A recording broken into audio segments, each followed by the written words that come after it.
अगर आप भी चाहते हैं डमरू म्यूजिक का ऑडियो वीडियो सबसे पहले आप तक पहुंचे तो लाल कलर के बटन दबा के चैनल को सब्सक्राइब करें और साथ में बेल आइकन को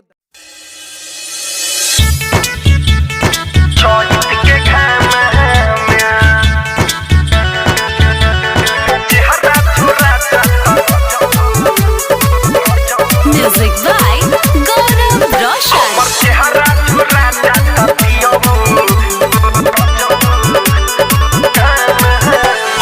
चेहरा झुरा जाता राजा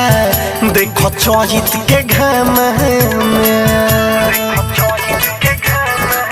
हमर चेहरा झुरा जाता रजऊ देखो चौहित के घाम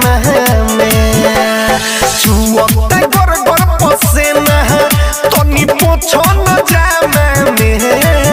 हमर चेहरा झुरा जाता राजा देखो चौहित के घाम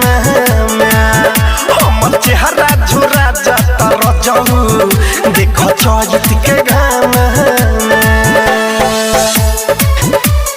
चौहित के घाम चेहरा झुरा जाता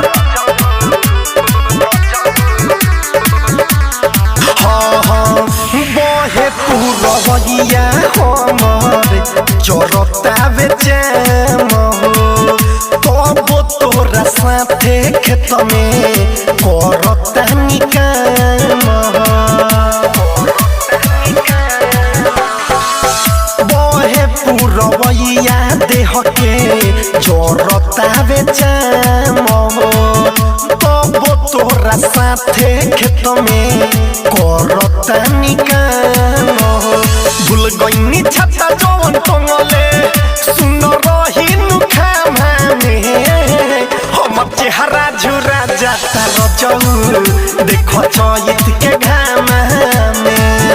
हमर चेहरा झुरा जाता पियऊ देखो चौहित के घाम चौहित के घाम रिकॉर्डिंग स्टूडियो दिल्ली। चेहरा झुरा जाता म्यूजिक बाय गौरव रोशन। चेहरा झुरा जाता पियऊ